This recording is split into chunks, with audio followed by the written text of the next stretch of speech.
with you. Yo, my my stream lag. I wasn't quite finished.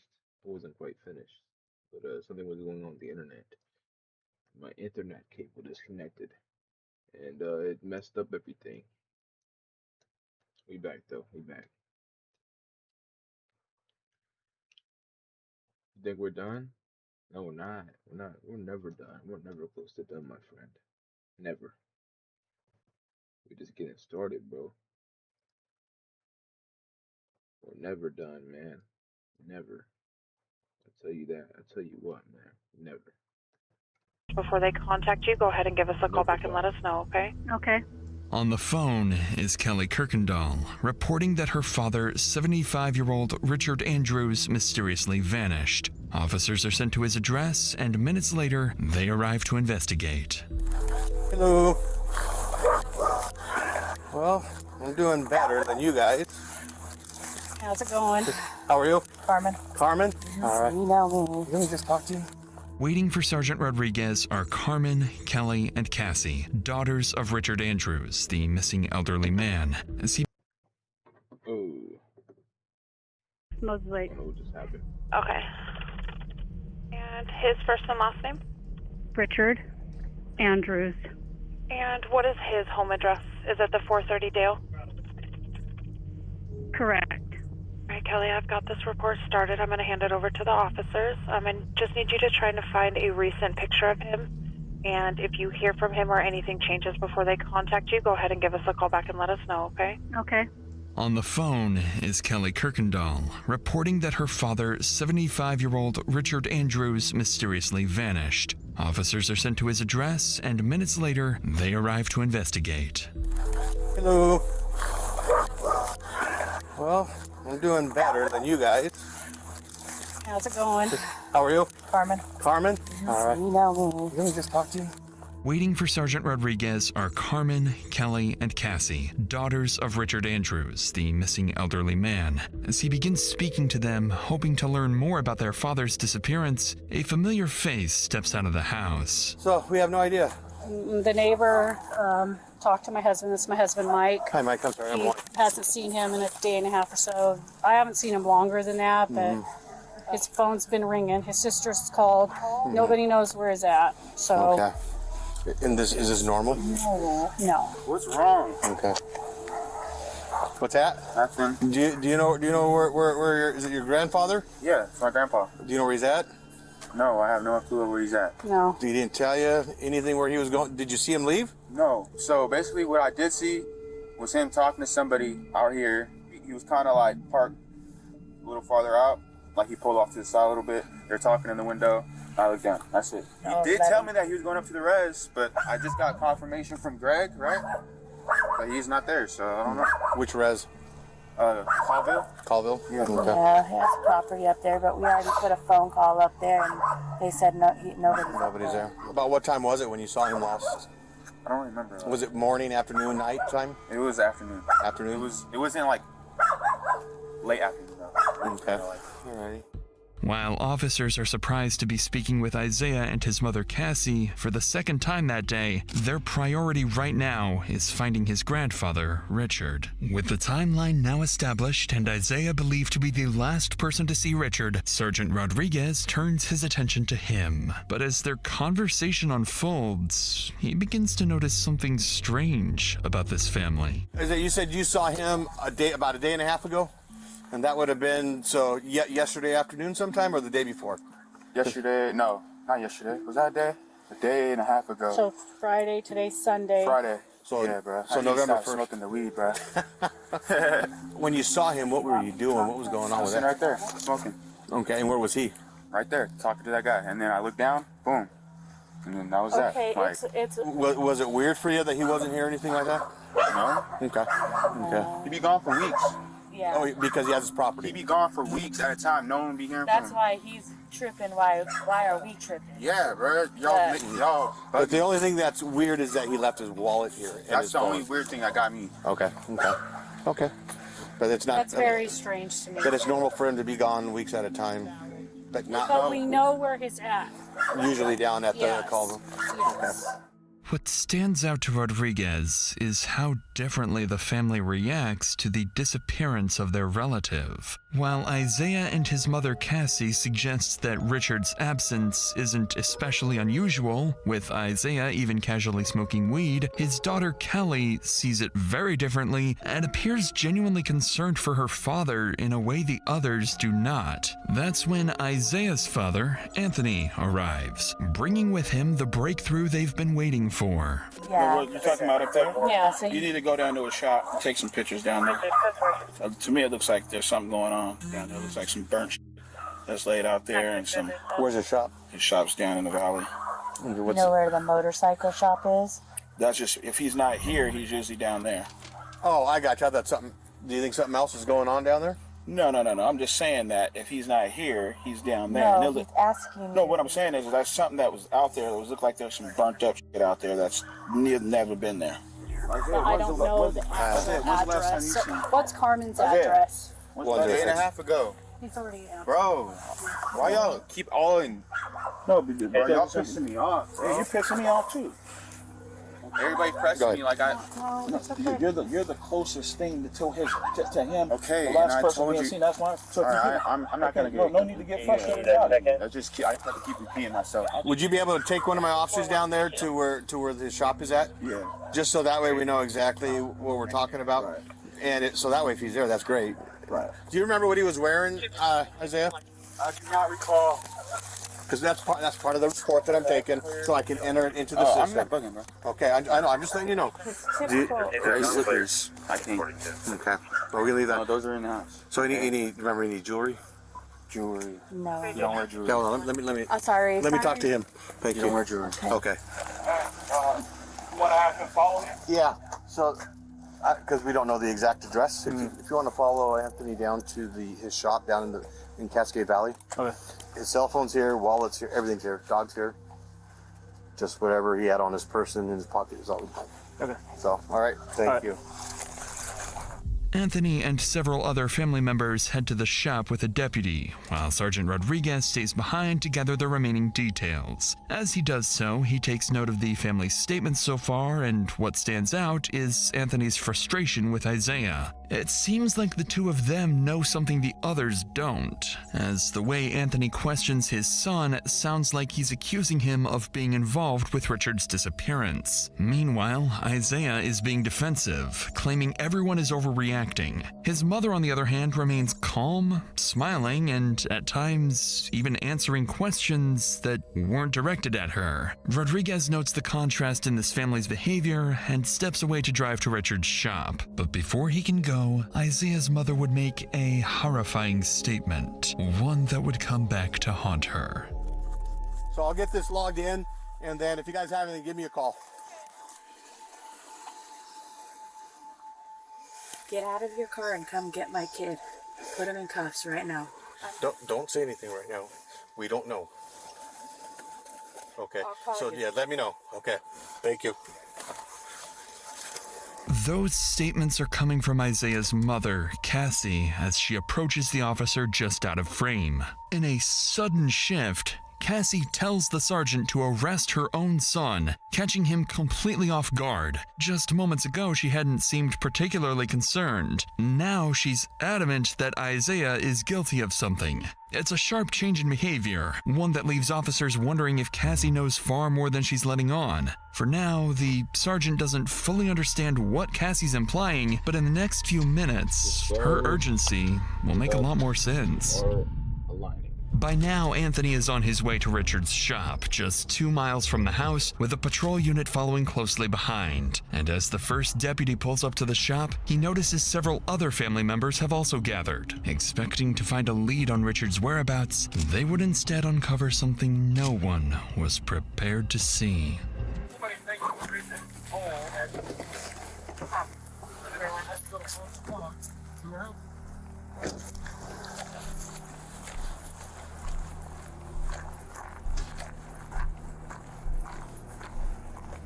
Looks on some chart right here. They're saying truck. There must was a truck that must have backed up right here. That's it, right?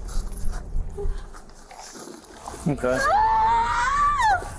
Is that okay? Back up, please. Back up, please. Back up, please. I want to see. I want to make sure. Back up. Hold on. I don't see anything. Him, calm down. Oh my God. Okay, back up, please. Back up. Okay, ma'am, can you come this way, please? Ma'am, can you come this way, please? Ma'am.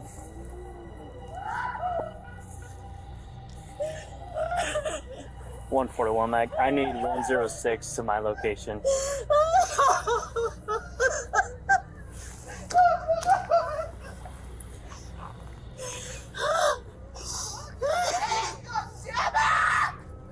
Okay. Ma'am, can you take her over there, please? Please. This is now a crime scene. We need to get Yes, I know. I'm trying to get her. Okay, I know. Oh, Kelly.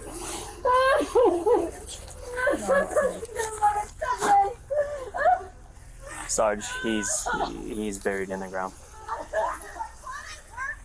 There's someone buried underneath the ground. Buried in a shallow grave in the front yard of his own shop lies the dead body of 75-year-old Richard Andrews. Richard's daughter, Kim, is the first to see him. She recognizes her father immediately, revealing part of his leg with the same jeans he always wore. It's a horrifying discovery for them to make. Even the deputy is shaken and unable to control the situation on his own. But as he observes the family, something about it feels off. By the time he arrived, the family had already begun digging, and within moments of uncovering Richard's body, they started pointing fingers, fixating on the one person they're convinced is responsible. I'm not moving right now, I can't. Okay. Don't touch me. Do you want me to help you? No. Don't touch me. Okay. I knew this was gonna happen. That was it. His son, my sister's son that's at their house right now did it.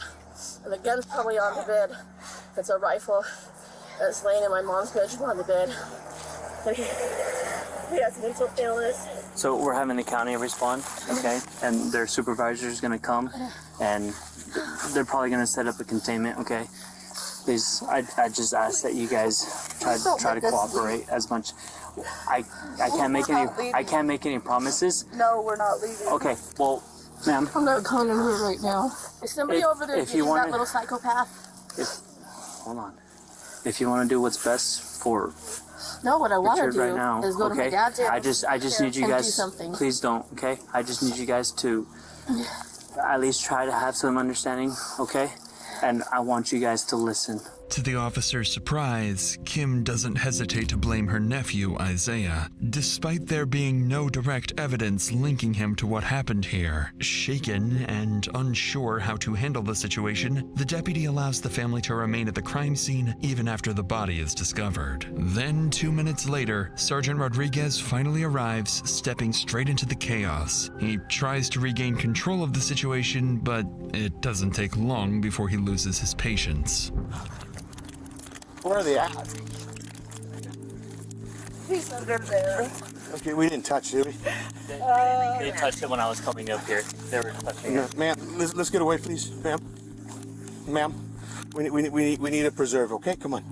We need to make sure that we do this, okay? Here, I'm right here. You want my hand? No. Okay, I'm sorry. Yeah. Stand over here, please. And then it looks like there's some stuff burned. Okay. Yeah, we need everybody, please. We need everybody back, please, okay? Ma'am, we do need everybody out of here. If you want, we need to preserve this, okay? I get it, you're upset. But if you want justice... I already know who did it. Listen to me, please. I know you know. Yeah. We need other things to make this work. Please. Despite Kim's certainty, officers aren't yet convinced that Isaiah is their killer, because as they inspect the scene closer, something else stands out. Something that starts to point to someone very different. Burnt debris is scattered across the grass, clear sign that something had been intentionally destroyed. But the cover-up goes even deeper. The section of lawn where Richard was buried had been cut out, replaced, and even watered afterwards, an effort to make the yard appear completely untouched. For investigators, it's still unclear whether Richard was murdered here or only his body was dumped. To find out, they need to search his shop, standing just a few feet away. Sheriff's office, make yourself known. Come out with your hands up. Police, anybody in here? Sheriff's office, come out with your hands up. Make yourself known. Yeah, I'm gonna go right. You cover left. Yep. You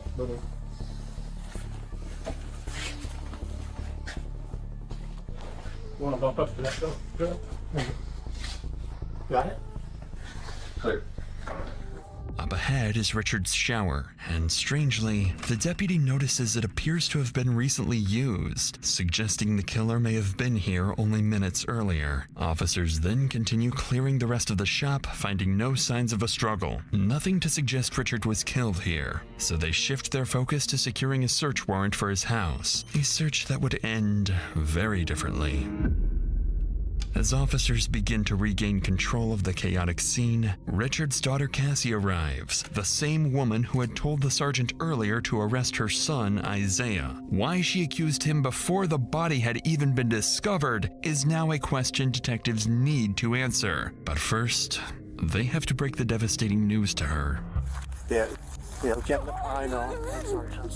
I need to see. No, we can't. We're gonna. I just need to see. Just go around now.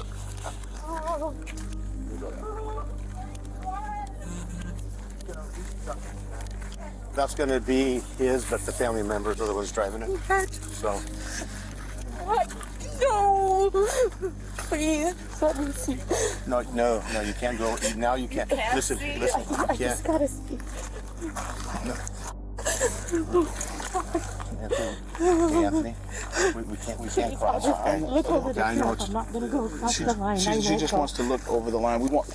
She won't go past the line. I'll make sure. Look by the door. Please. By the door. By the door. Okay.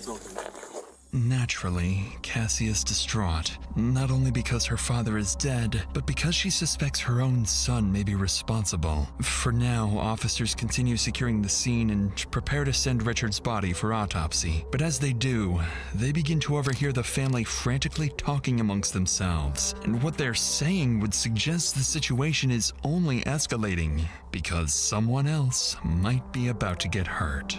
Right. We have one that's confirmed in a shallow grave. Do not start talking, please. Don't say anything. Just be quiet, please. You know what's going on. It's over there already. I get it, but I've heard everybody, but we need things to figure out. 106 Mac, we need units down at 430 Dale. Ma'am, please. I can't get out. You guys are behind me. We're gonna have to leave the truck here for now. Please. Where am I supposed to go then? I just want you to walk that way, please. 145 back, I'm clear. Hey, David. And there's 106 name. 106 Mac. I have the father heading down to 430 Dale, and possible suspect is there, and it might not be good. According to Carmen, Anthony is furious and already on his way back to the house, convinced his own son Isaiah is responsible. He's just seen the body of his father-in-law buried in the ground. So what he does next is completely unpredictable. Multiple units are quickly sent to the house, racing to get there before Anthony confronts Isaiah. Minutes later, officers make it to the house just seconds ahead of Anthony, who is right behind them, along with the rest of the family, all demanding answers.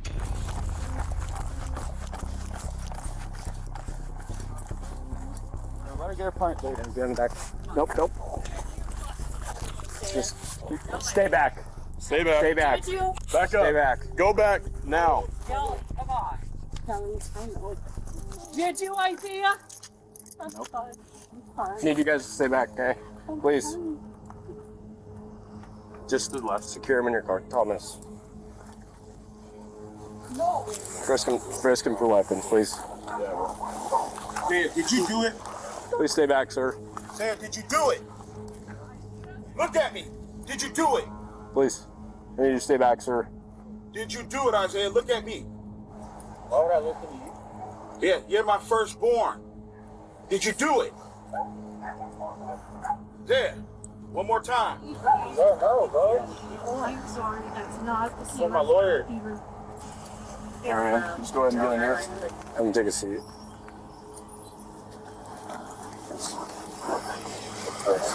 Close the door. Here's the deal. That's family. Okay. One of their family members on deceased, right? Yeah. So they came down here to confront him because they think he did it. Yeah. The only reason he's in cuffs right now is we don't. I thought he was like the suspect. No, we don't have BC or reasonable. Right now he's in there because they think he did it. We need to keep them separated. Okay. Okay. BC or reasonable.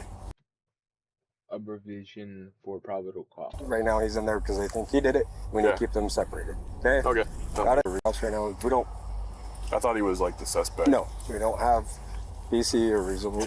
Right now he's in there because they think he did it. We need to keep them separated. Okay. Okay. Got it. Cool. For the second time today, Isaiah is accused of a crime. Only now it's something far more serious, and the accusations are coming from his own family. They stand by, watching as he's taken into custody, convinced the case is now solved. But what officers are about to uncover would complicate everything, revealing that no one in this family can truly be trusted. But before we get to that, I used to just keep all my money in my bank account, not really thinking it was possible to grow it without having to wrap my head around all the different investments and saving strategies. But then I realized there was a much simpler one. With simple 7 factors in a 5-3-page account. Your time. The spending's offering slang. With jail on probable cause, police continue speaking with the rest of the family. But by now, Richard's daughters are too shaken to talk. So investigators turn to his son-in-law, Greg, one of the first to discover the body. And they're about to learn that he has vital information that would begin to piece together this meticulous murder. So let's start from the beginning. How do you know the guy who works on the shop out here? Richard is my father-in-law that I married one of his daughters last year. Okay, so he is your current father-in-law. He is my father-in-law, and we live across the street. Okay, so you're pretty close with him. I was very close to him. Okay, what do you think happened? I think that there may have been some type of transaction at Richard's house with Isaiah. I don't know exactly the full details of what's going on with him, but I know he's been having issues, paranoia issues, and things of that nature. What do you mean by transaction? Like an altercation? Yeah, what I think is Richard's, he's old school. He's not into the whack of tobacco or the marijuana. And I think maybe he confronted him. Somebody said something about the tarp that you saw. Yeah, I had a tarp. We had a tarp at the house. And I'm not saying that's the actual tarp, but I know that it was a brown and gray tarp. That you had at your house? That we had at our house, and it was sitting right there on the, really by my truck, but where the barbecue is and stuff, and I haven't seen it, so I don't know if it blew away, I don't know, but it was missing. And sure enough, when the family began digging, they discovered Richard's body had been fully wrapped in a brown and gray tarp. With that tarp belonging to Greg, it now raises 2 possibilities. Either he just incriminated himself, or whoever did this used it specifically to frame him. And Greg has his own theory about who may have set him up. Isaiah's been acting pretty strange lately. You've met Isaiah? Yes. Has he ever been to your house? Yes. Okay. And the last time he was there, he was super paranoid about everything. Does he drive Richard's truck very often? Everybody drives Richard's trucks often, to be honest with you. Okay. People drive them all the time, but I do know that Isaiah was pulled over today, I want to believe. Yeah. In Moses. You had mentioned seeing tire tracks, is that correct? Correct. Going into the grass. Going into the grass? Yes, sir. Tell me about these tire tracks. I seen it appeared either somebody was backing in or somebody had turned to the right, I believe. Okay. And I seen the tire mark going into the grass, and I seen that's when I seen it, and then I noticed the hose and everything, like I told you. Is it common here on the property for vehicles to go into the grass? Negative. He never goes on that grass. According to Greg, Richard's truck was shared and often driven by multiple members of the family, which immediately complicates things, as the tire tracks officers identified at the crime scene no longer point to a single suspect. But just as leads begin to run dry, officers would learn that the search warrant for Richard's home has finally been approved. So detectives quickly wrap up their interview with Greg and head straight back to the house. The moment they step inside the home, the detectives notice a strong scent of bleach in the air. All surfaces have been wiped down, and inside there are clear signs of a cleanup job. Detectives know they're dealing with a methodical killer, possibly more than one, but even then, they would overlook something critical. When detectives inspect the house more closely, they notice spots of blood on the back door handle that had been missed. Their first real piece of evidence tying Richard's house to his murder. And then they stumble upon something even more significant. A knife hidden in the living room, still in its sheath, marked with visible red stains. Whoever tried to erase what happened here didn't manage to get rid of everything. With the scene processed, all evidence sent for forensic analysis, and the family dispersed, the focus now shifts to the man back at the station. Since his arrest, Isaiah has refused to cooperate, but now as officers return to confiscate his clothing, they're about to discover the most crucial piece of evidence may have been right in front of them all day. Okay, Mr. Thomas, can you take off your shoes?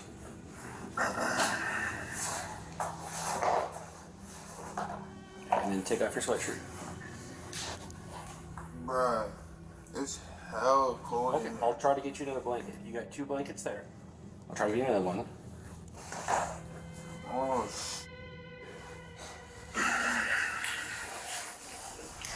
When officers hold up Isaiah's shoes, they notice they're covered in dirt and possibly dried blood. It's the first and only detail that could place him anywhere near the crime scene, but it's far from definitive. With the day coming to an end, investigators finish processing their findings and prepare for tomorrow, hoping they'll finally be able to answer what really happened to Richard. As for Isaiah, by continuing to refuse to speak, he has effectively handed his fate over to his family, who have already begun forming theories and accusations, with even the closest relatives ready to completely turn on each other.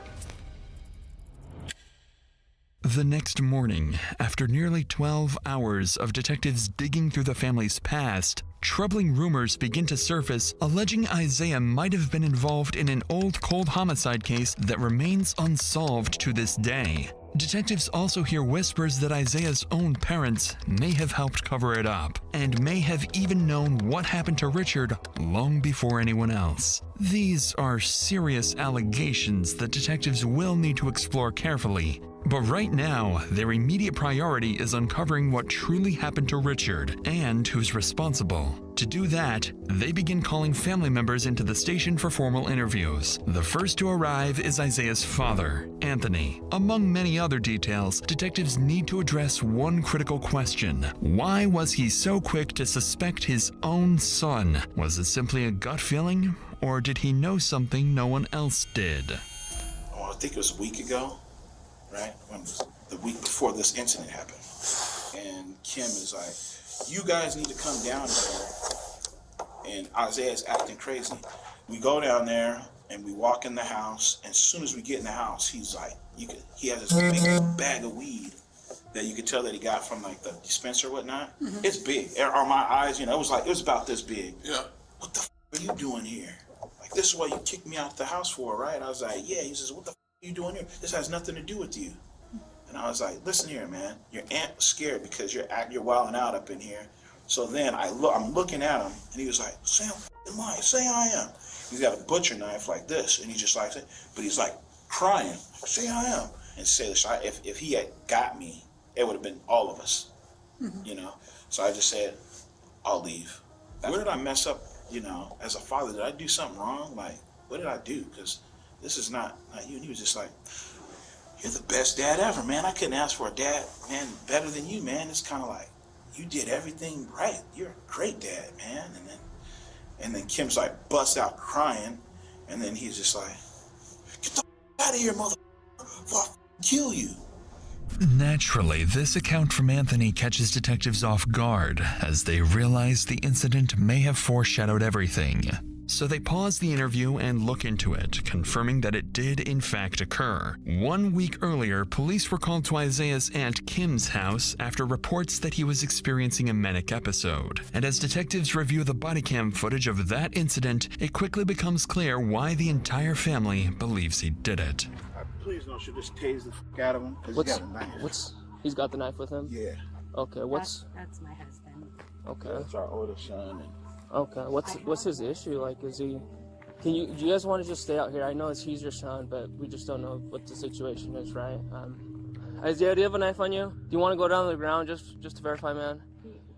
We're just... Hey, Isaiah, we're going to put you in cuffs, but it's just for our safety, okay? You're not under arrest. We just want to make sure you're okay, okay? You want to go down to your knees, man? Good, put your hands behind your back, man. Can you put your hands behind your back? Again, you're not under arrest, okay? Just doing this for your safety. This is recording? Yeah, you're being recorded on the camera right here. So, is it supposed to be red when it's recording? Yep. See how it's blinking red? Oh, okay. Yeah. Okay. You want to walk over here to our car, man? We're gonna have to figure out what's going on and then kind of just go from there, okay?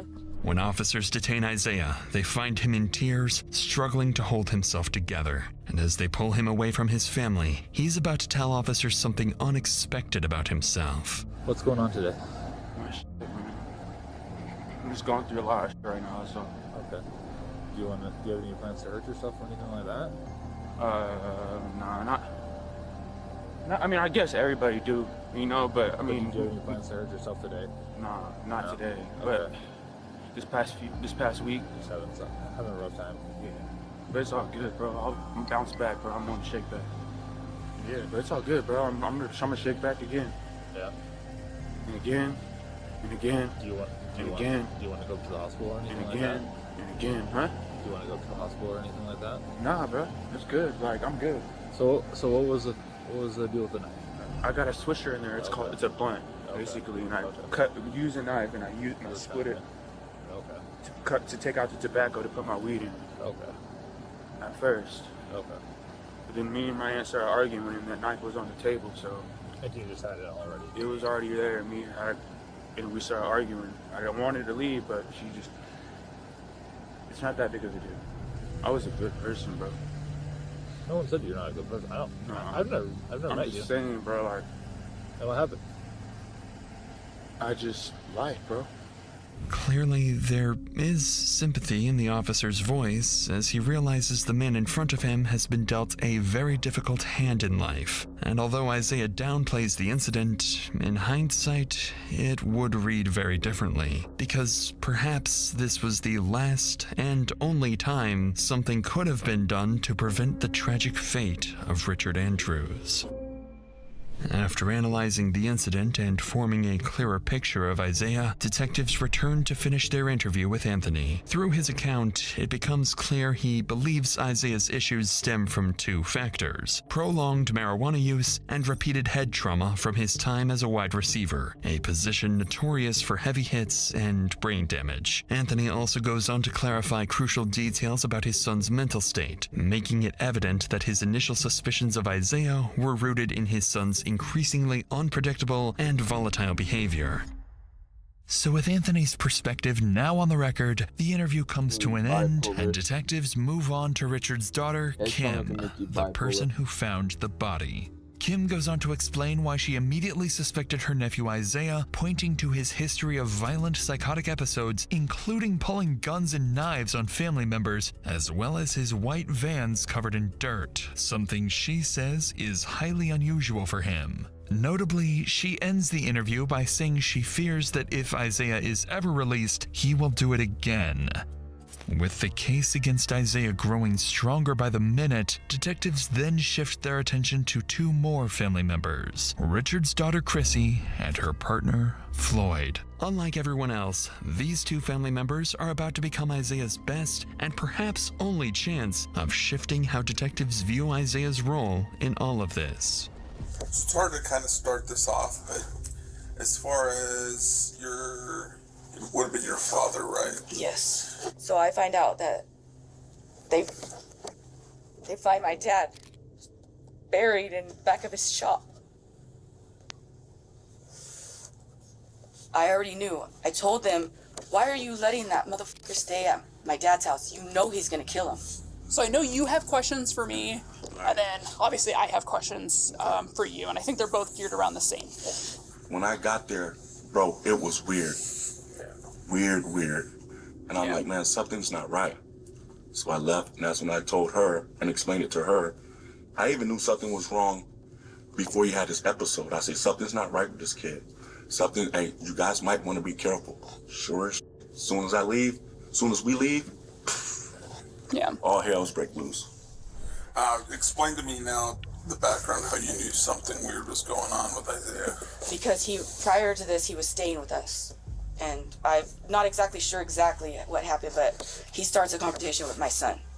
He pulls out a pistol from his drawers. Isaiah, okay. Sets it down. I got back hold of my sister Cassie, and I said, you know that boy is sick. He's beyond therapy. He needs fucking help. Like, he needs to be medicated. The thing, like I said, the only thing that just bothers me the most, that kid does not clean at all. He won't even make an attempt. He'll drop something on the floor and just walk away from it and leave it there. And usually I'll even ask, hey, where's Richard? Because I'll say hi to him. But for some reason, it's just the atmosphere was just, I'm like, all right, something's wrong. So I got on the phone with her and I'm like, oh, he's still wigging. He's wigging hard. And I said, your sister's tripping. I said, your sister acting like she's scared to death. Well, she knows he goes to his episode. Of course he's scared. I'm like, okay. It's when after we found out what really happened, is that she knew what he did. At this point, detectives begin to realize Chrissy and Floyd aren't just angry at Isaiah, they also hold his mother accountable. And the couple's suspicions align with detectives who still can't explain why Cassie asks them to arrest Isaiah before the body was even discovered.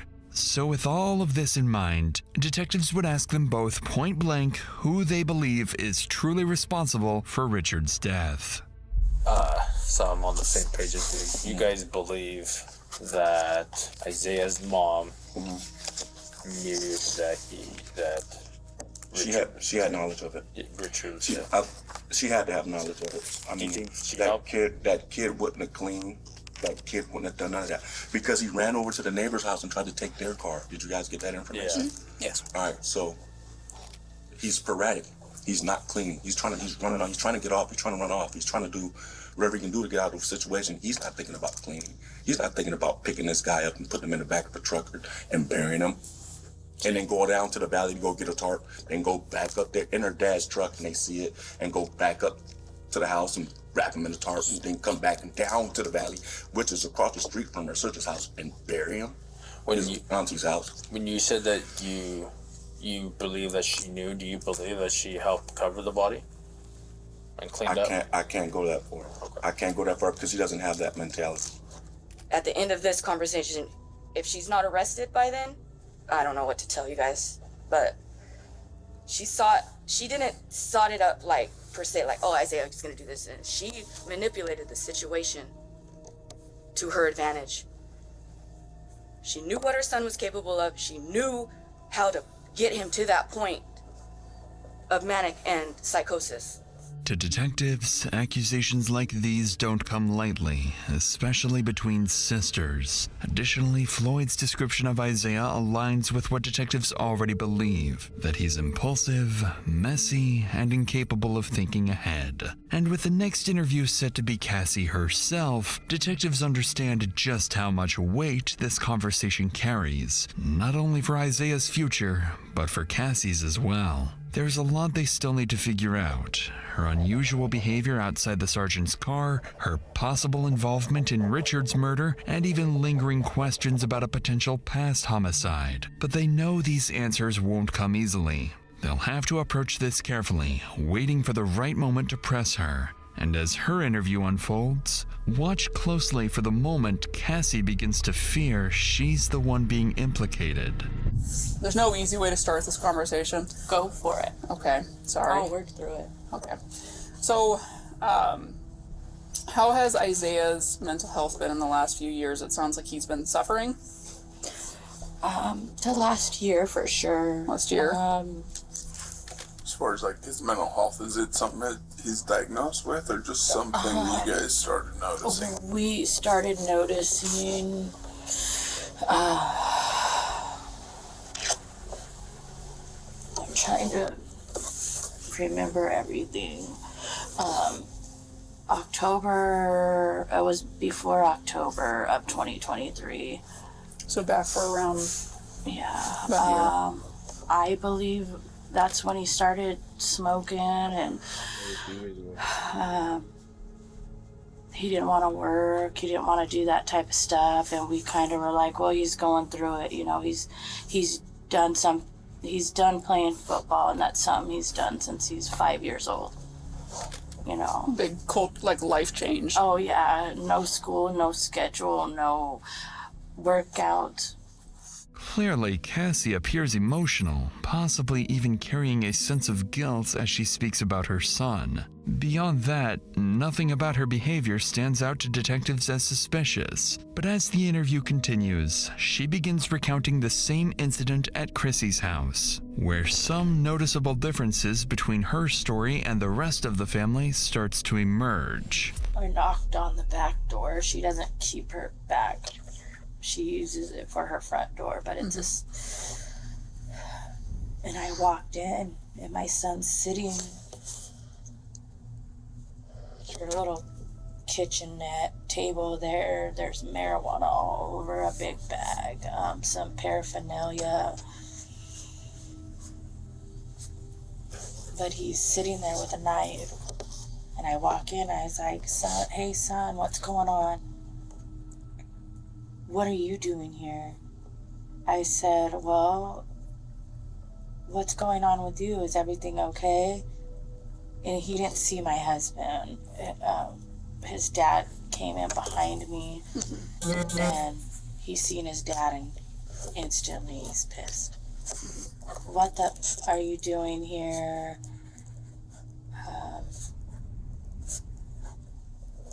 But he hadn't gotten up yet. Like, he was still sitting. Where's the knife in perspective? And he's sitting and he has it in his hand. He's not. Is he like you're doing right now? So he's just sitting back in the chair? Yeah, he has it, and he's like he's like, what are you doing here? And we're still kind of standing at the door, and when he seen my husband, he got even more pissed. Who effing called you? What are you doing here? My husband looked at me, and he stood in between us, and he said, get out of here, and go call the sheriff now. While retelling the story, Cassie appears far less disturbed by the incident, despite it involving her own son. She also seems reluctant to discuss the part where he threatened her husband's life. So after a few hours of letting Cassie speak freely, allowing her to settle into the role of the victim, detectives would finally begin to push back, starting with one detail that would clearly catch her off guard. And I don't mean this question in anything, but obviously, like, at this point, I can only see certain things.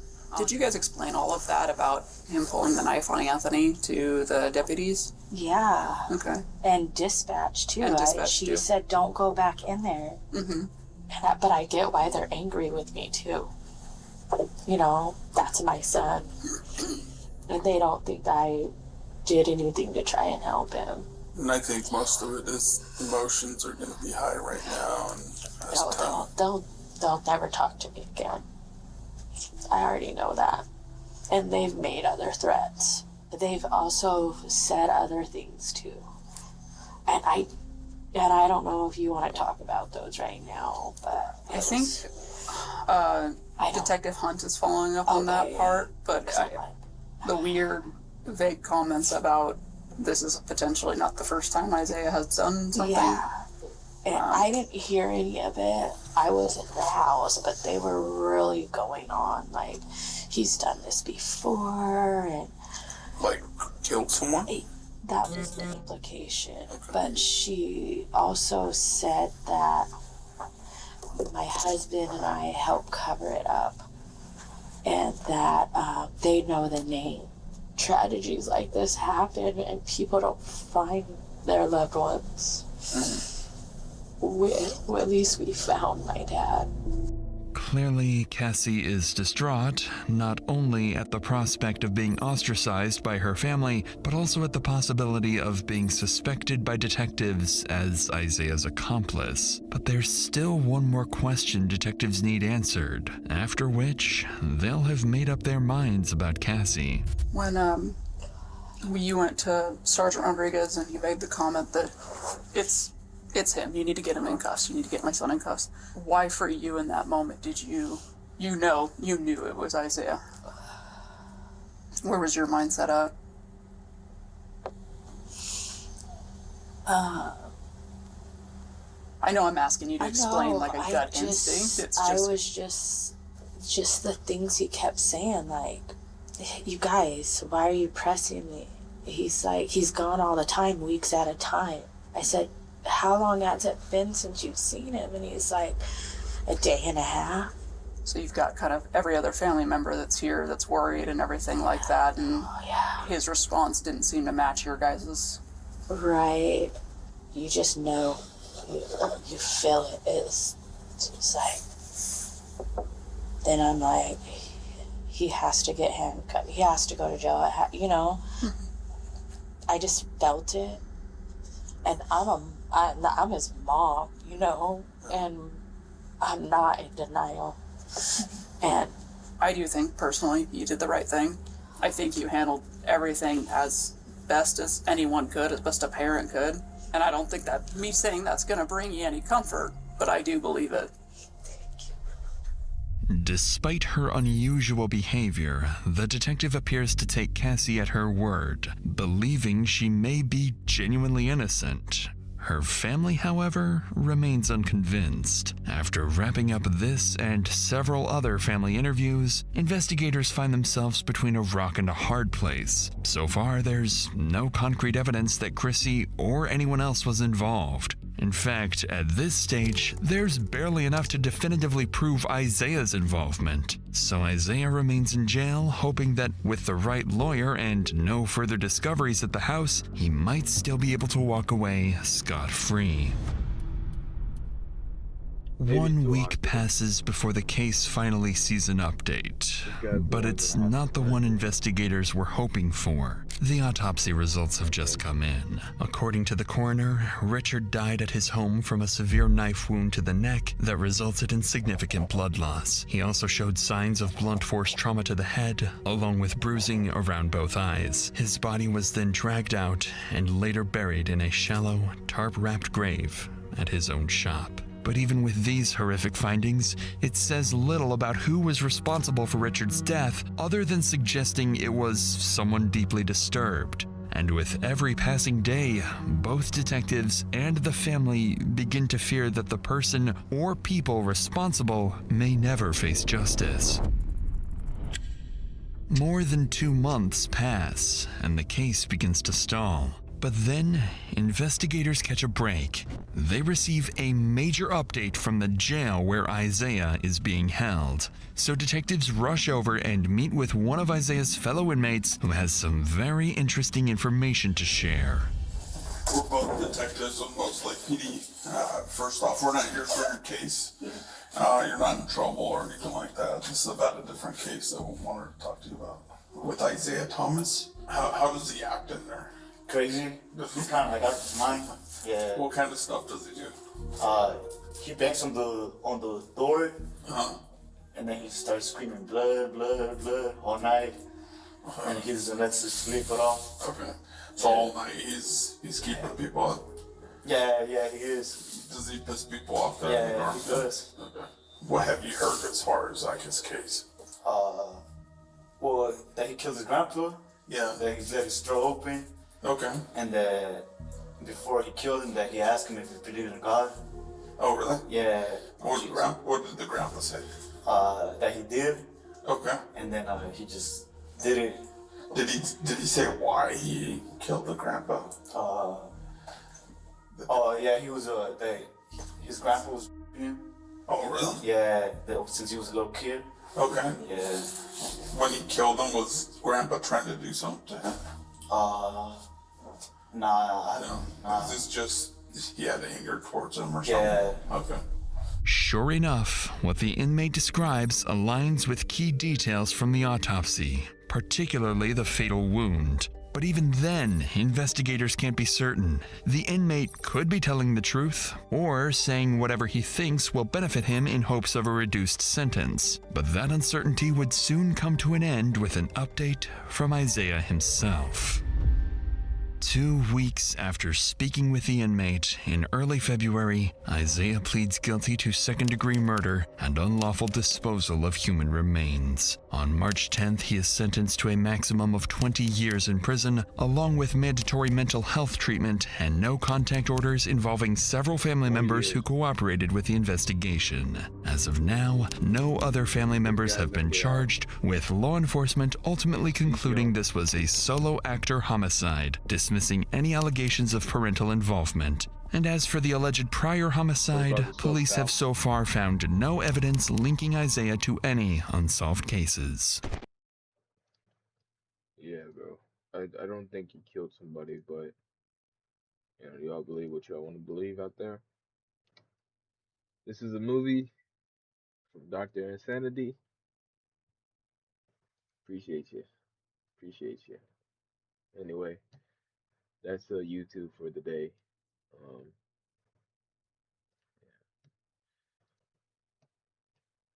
Not for the day, but for right now, at least. All the games have been downloaded. And make sure to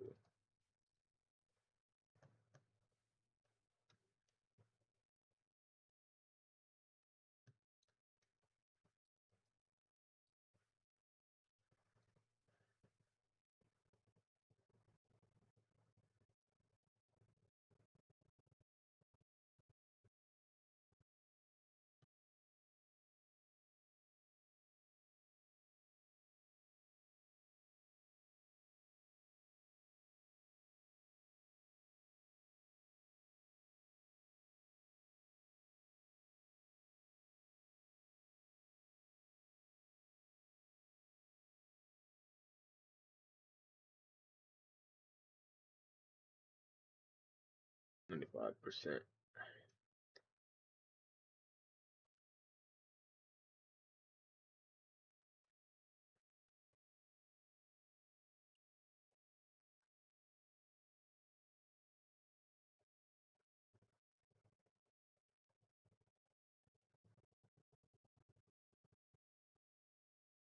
Oh yeah, by the way, this stuff took 7 hours. Felt like 7 hours. I don't know how long it actually took. Probably took like 3 hours, probably. I had to download Discord too.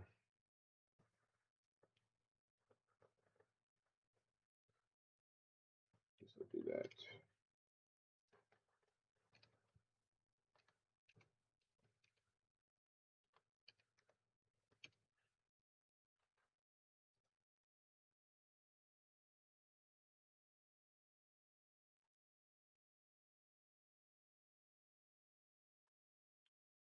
I'm gonna display settings actually. I gotta do anyway. Gotta put the revolution. It is at the maximum. Let me see actually. It's at the maximum. So I got an option on the monitor to do that. I'm just so cold like that. I'm just so swooey like that.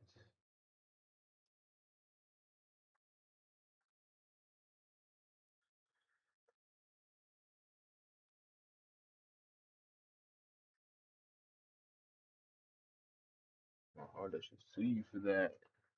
You heard that sound? The variable fresh refresh rate numbers.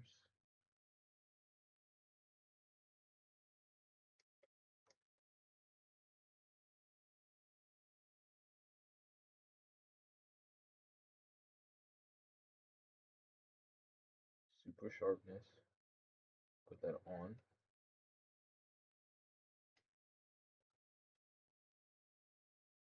Put the numbers on.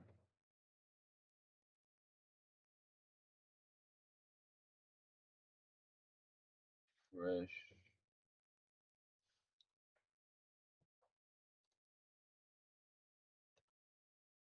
Okay. Should be good. Discord. It's not on there. As can be.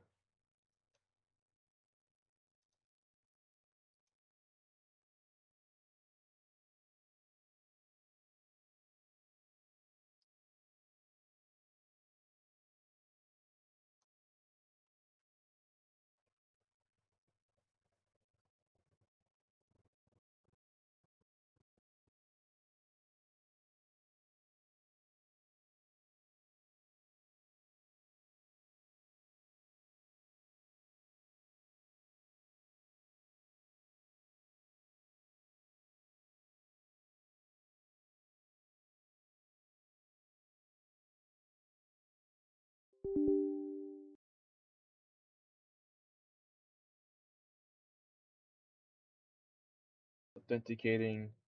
Attempting to authenticate the Discord desktop client. Do not close this window. You bet. You bet I won't.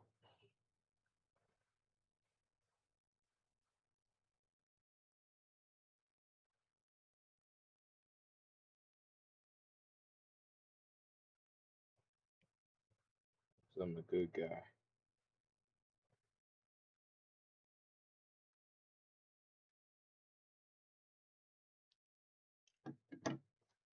A good boy. Okay. Everything should be salty.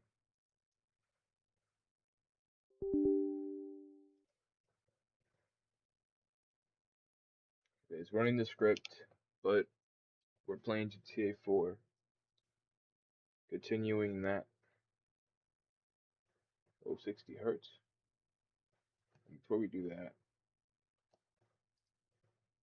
display settings.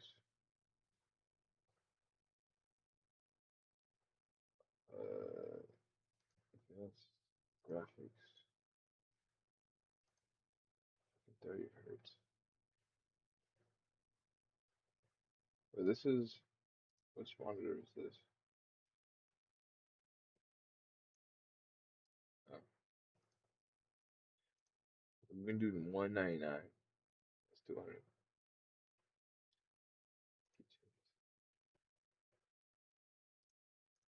The other one, let's do the 75.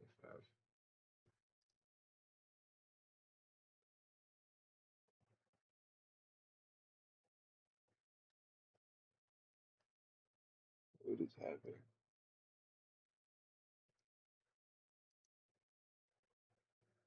Well,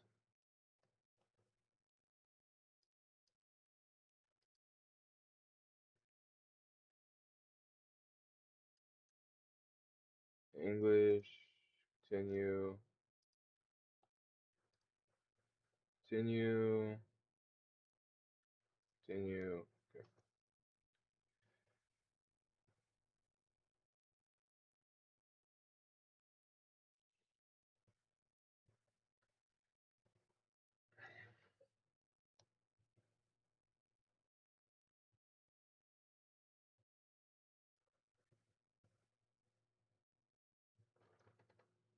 Ducks, chat, chat again. It pops up.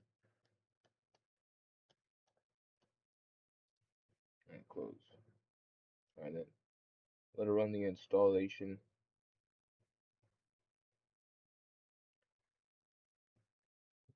There's also some more things that I want to do too.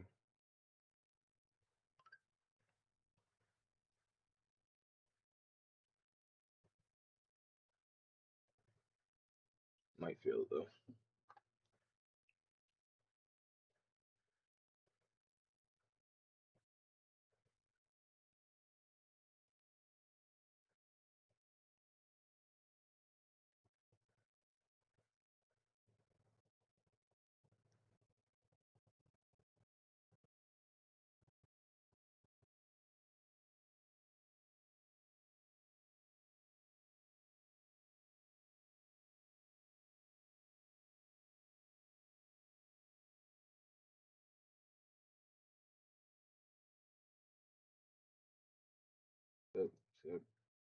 Gotta accept all of Rockstar's cookies. I'm so hungry. I gotta eat that. You know what I mean? Okay. Load up again. It should be okay.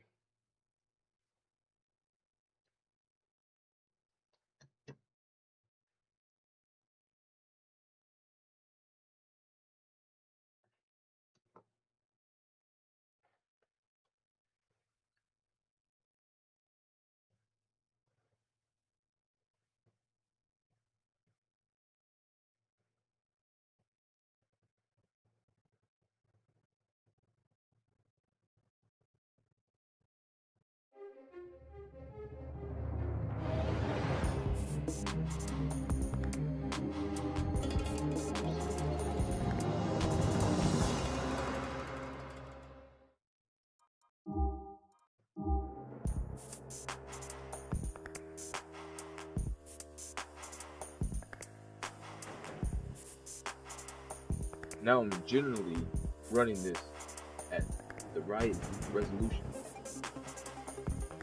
Should be at least.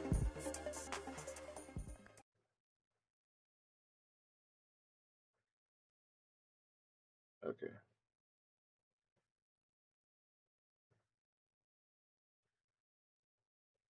What just happened?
Bum the clock, Wally.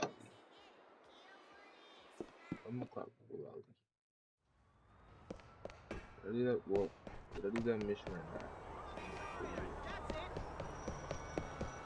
There again, I don't think I did.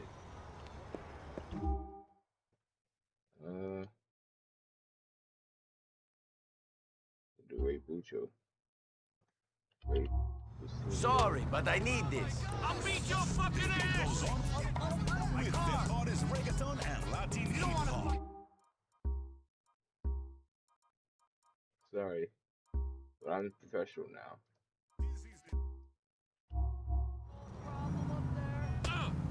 Why'd they punching each other?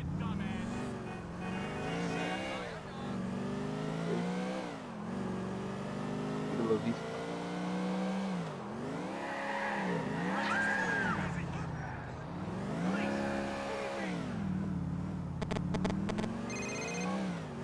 Nico, hi, it's Katie, Patrick's sister. Hey, what's up? I was wondering if you wanted to do something sometime. I don't normally like the hood to hang out with my brothers, but you seem different. Maybe I am different. Come pick me up. I'm free now.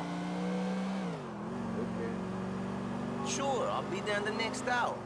I'll see you then, Kate. See you, Nico. I was going the back.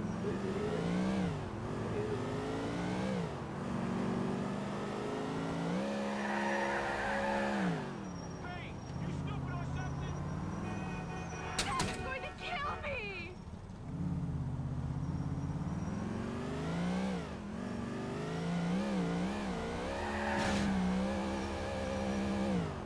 What is wrong with you? I wasted all my bowling skills on the shelf.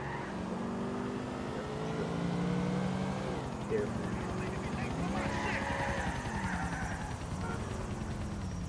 My bowling drink. Thanks. Drive safely.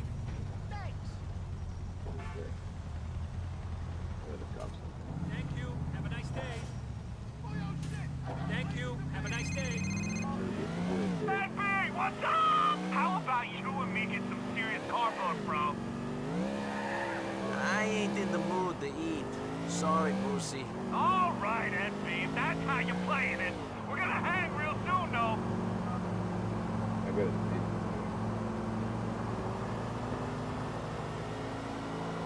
I know he can't relate. I know he can't relate. What on?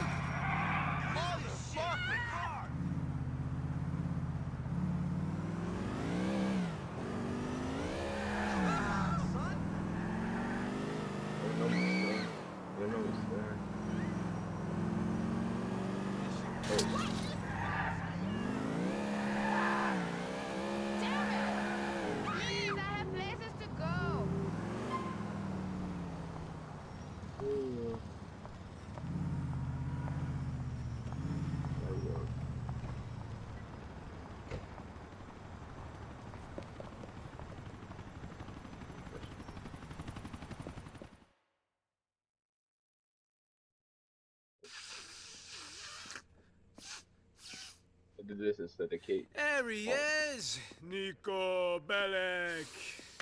Nico, these are my two brothers. Well, two of my brothers. The two that count. Derek and Gerald. Hi. Derek has just returned to the family fold after a good few years in the old country, involved in the struggle. Sort of like you, I'd imagine. And Jerry's the man. And you remember Michael, St. Michael? Yes, it's nice to meet you. Nico's a trip, man. I met him through that Puerto Rican coke dealer. So you want to involve him in family business? What do you know about him? What I know is he likes a fight and he ain't the fucking law. Oh. No offense, mister. That ain't good enough. Well, it's good enough for me. He's a good lad, Jerry. Was I talking to you, inbred halfwit? I make a point of not talking to the unfortunate victims of brother-sister marriage. Don't you speak about my parents like that. Oh, you're like fucking Cleopatra. 15 generations of brother-sisters fucking, and you're so thick you take orders off my idiot brother Packy. Who's so stupid, he had to tattoo his name on his arm. If there is a problem, I'll go. No trouble. I have other ways of making money. There's no problem. Jerry just likes to think he knows best about everything, which is why he's been married 3 times already and still won't admit he likes men. Ah, no problem. I'll leave you boys to it. Don't screw up. Packy, take care of Derek. He's been away. And you? Nothing personal, but don't fuck with my family, or I will fuck with yours.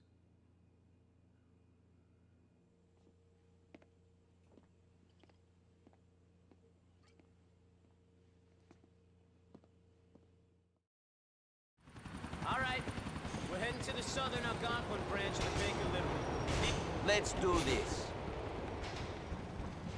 Kate was gonna be in his car, but I guess not.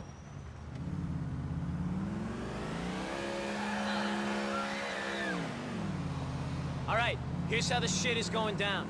We're gonna go inside and each take down a security guard. Me and St. Michael here are gonna handle the civilians, while Nico and Derek manage the employees. Anyone tries anything, you put them down hard. Once the situation has been controlled, Derek's going to rig the vault door with explosive. I got enough PE4 here to get through anything they throw at us. PE4? I ain't never heard of that. It's some limey name for C4 that Derek here picked up over there. I ain't having this argument with you, Patrick. Safe to say, what we're using is controllable enough to go through any vault door without incinerating whatever's inside. Not gonna leave much residue on the notes either, so they should be washable. Oh, they're going to be washable, all right. Can't wait to see what sort of kick C4 residue is gonna give me when I snort up a line of chop through one of them notes. First, you're a fucking charmer, Patrick.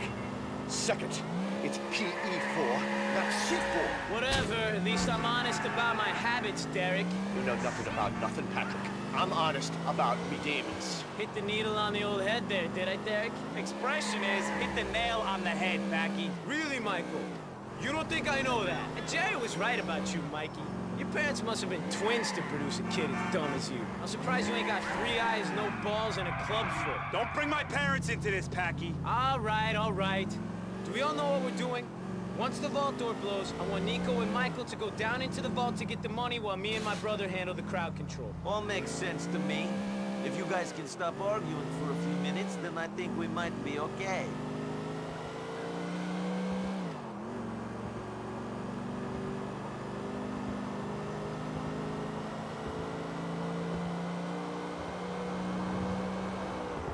This is the way to do it, Nico. Jesus fucking Christ! Dude, look. This traffic is jammed. This ain't easy. They're trying to fight me. They're trying to fight me. Driving in Liberty fucking City, eh?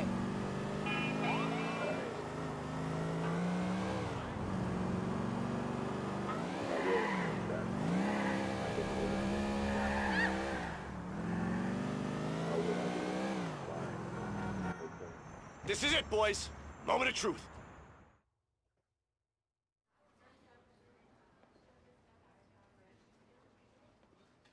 Is that who I None of think you that fucking is? fucks move! Get on the floor! None of you is gonna get a medal for playing hero. All you're gonna get is a bullet to the heart. Don't none of you worry about nothing. We're here for the bank's money. It's going to a greater cause. Shut up and handle the safe! Open the door. Open the door! Open the door! Open the fucking door! Okay, wait a minute. I got it.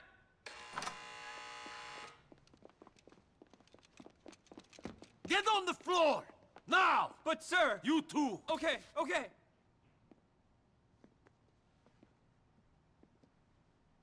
Hey, yo, I'm a gun club member. I'm gonna take these rookies downtown. Are you with me? Hey, what's your name, son? Luis, but this ain't such a good idea, bro. Yeah? They said catching that pass in my high school championship football game was a bad idea, because I broke my leg in 13 places, but I scored a touchdown and won the game. The world was built out of bad ideas, my friend. Come on. The PE-4 has been molded and is set to explode in 60 seconds. Now listen, people. We're your friends. Me and me brother here. Why are you telling them we're brothers, you idiot? That's gonna make it hard for them to find us, isn't it? I'm trying to be honest with these people. We put them through a lot today. Fuck these people, fuck your cause. That shit's over. Ireland's not the only thing that's green. Dollars are too. Now you said bloody Ireland. That's gonna narrow the search, ain't it? Fuck you! Take the needle out your arm, then tell me what to do. I'll let you tell me what to do when you stop shoving half of Bolivia up your nose every Saturday night. Motherfucker! Fuck! We told you not to fuck with us! Shit! Michael! Saint fucking Michael! Fucking shit! Get the money! Me and my brother will watch the kids!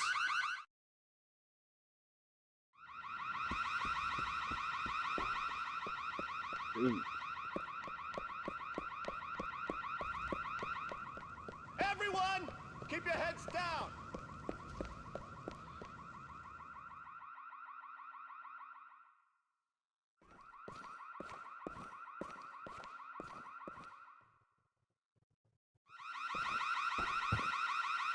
I got all the money I could. There's still some in there, though. We ain't got time to go back in. Let's move out, boys!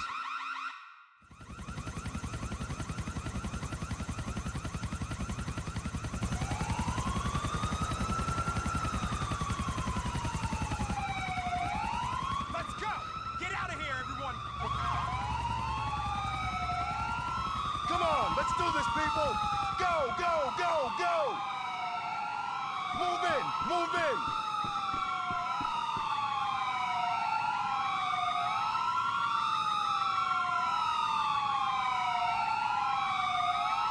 This is the National Office of Security Enforcement. Come out now with your hands up. We got company, people! All right, boys, follow my lead, and we might all make it home.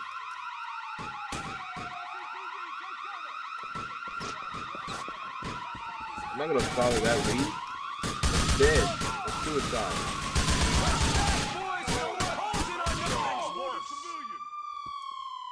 What the freak? Oh. Wait.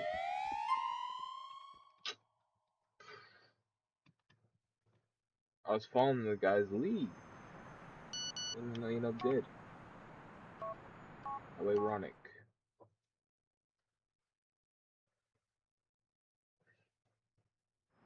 All right, we're heading to the southern Algonquin branch of the Bank of Liberty. Nico, you're the designated driver. If I can find us a car. It's gotta be right. Hey, yo! Nico, we're gonna need a car. This is why you should never die, bro.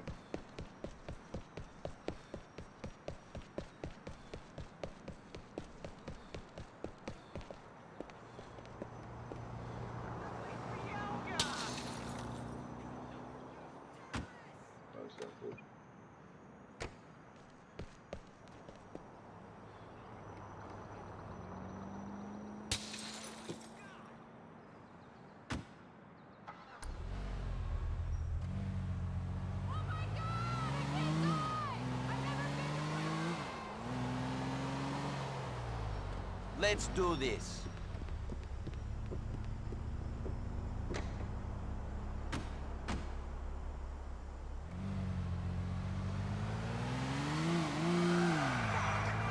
Gerald was very clear about the way things is going down, boys. Me and Michael are on the civilians.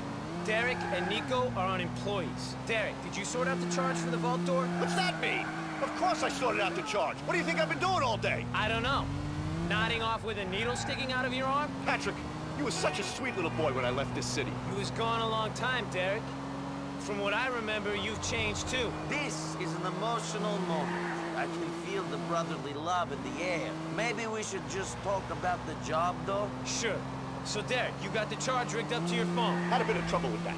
Couldn't find a pager to rig the blasting cap to. Had to put the thing on a timer. All right. We can roll with the timer. That's cool. Nico, when the door blows, I want you and Michael to go down into the vault to get the cash. Grab as much as you can carry. Okay. Don't need to tell me twice, Packy. I'm ready to go. Pumped is what I am. Thanks, Michael. Knew I could count on the dumbest member of the group to throw himself into proceedings the most willingly. I was just saying how I do what you said, Packy. No need to get abusive. There was no need for a brother and sister to get married, but your parents did that, and now you're here. I can think of one reason they needed to get married. They were so ugly that no one else would have them. Nothing like a sibling's love, eh, Derek? Nothing like it. Nothing could make me love Francis, though. Fucking Frankie. He'd be pissed if he could see us now.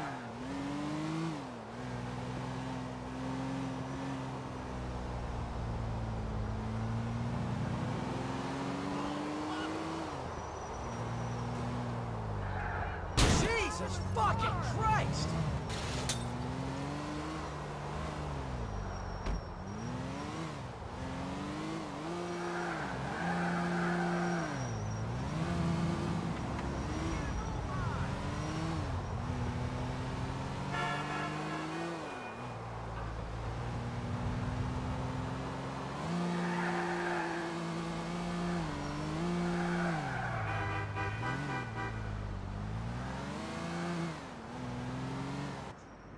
Let's make this clean, boys. No civilian casualties.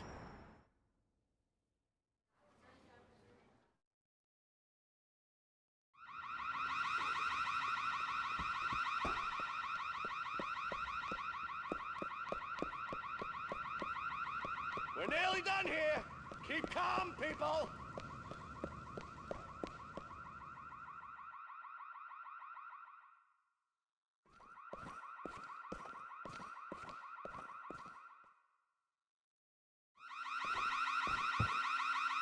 I got all the money I could. There's still some in there, though. We ain't got time to go back in. Let's move out, boys. We got company, people! All right, boys. Follow my lead and I'll take you home.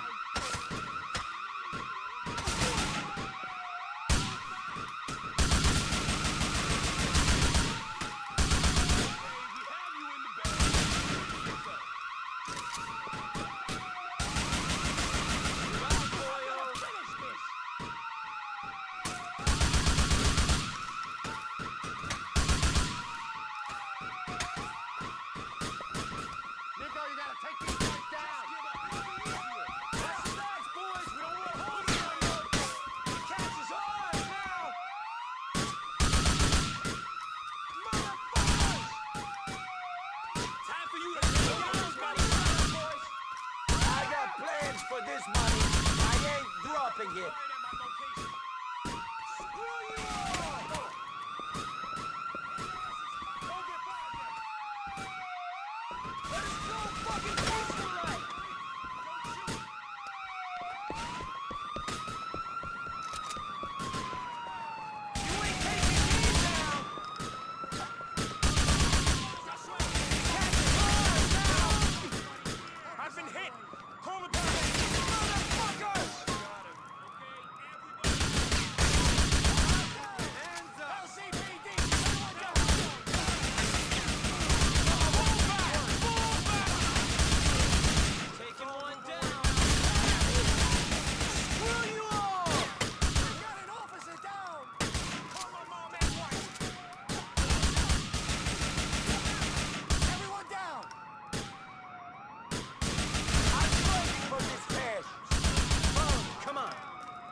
Yo-ho. Yo-ho.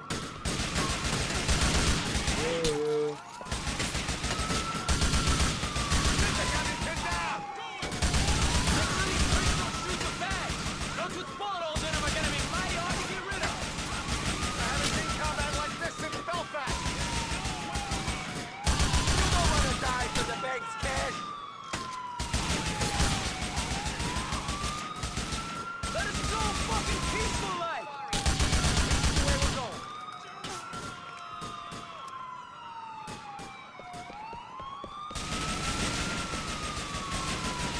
The catch is ours now. Motherfuckers! Don't fucking get in my way.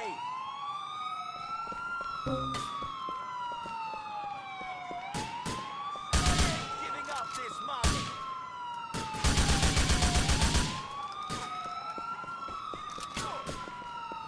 You ain't taking me down.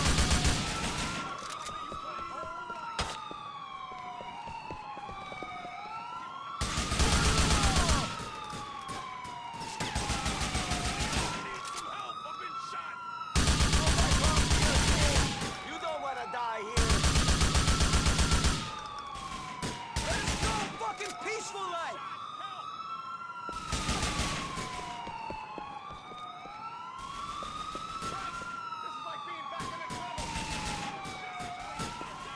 The catch is ours now. Motherfuckers! Make a withdrawal. What's the problem?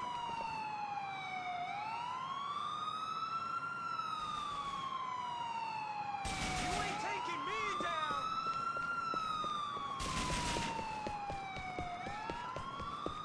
Screw you all! I ain't going to jail in this country. The National Office of Security Enforcement has really got it in for us.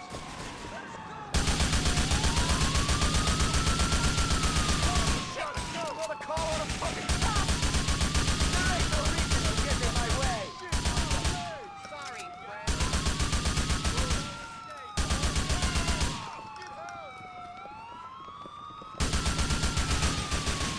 I'm under heavy fire, boys. I'm going in.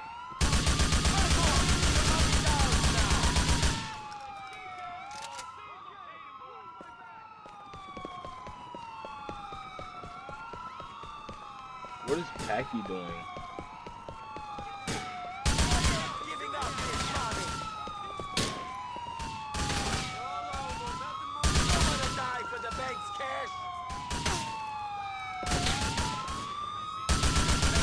Oh, what's the problem? Packy's dead. Come on, bro. There's only one thing that's gonna make me forget about this fuck up. See ya. Fuck this crap. Air unit from City Hall. Yeah, bro. It's time to hang it up.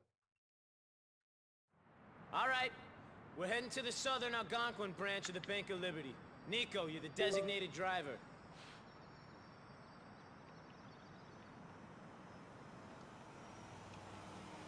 We ain't getting nowhere without some wheels.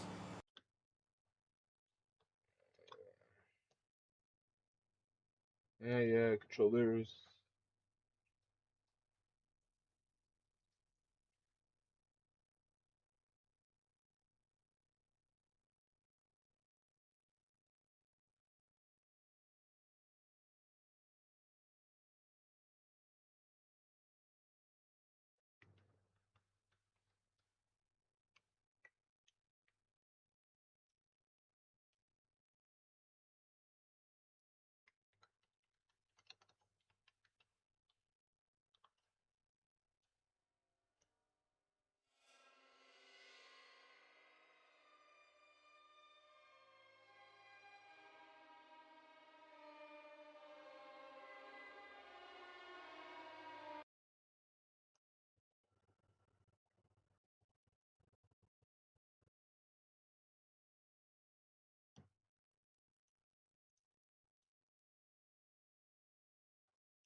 Come on, let me.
Why can I not go to settings?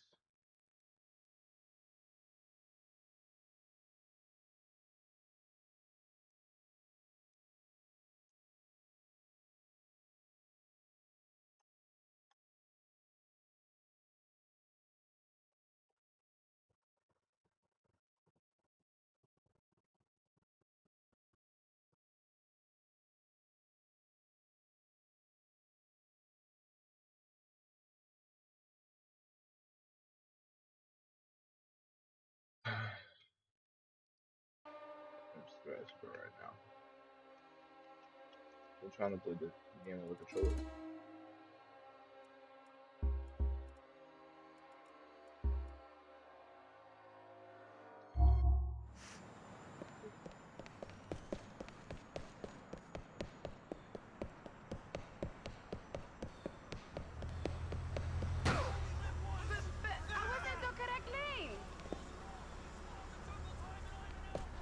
I don't like waiting for you, Nico.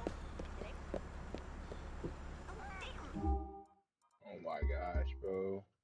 I can't continue without it. Might as well just quit.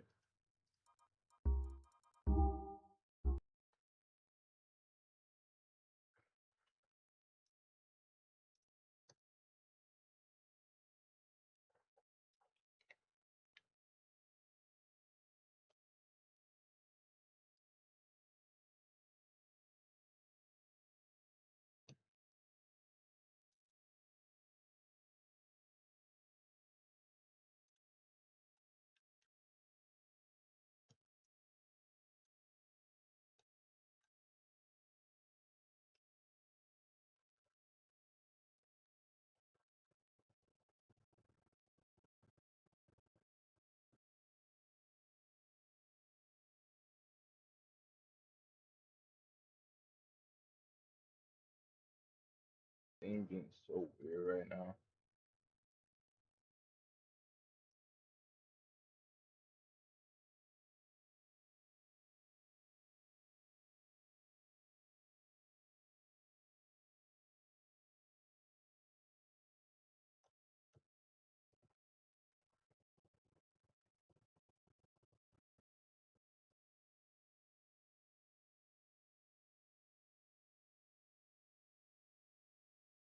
It's being so weird right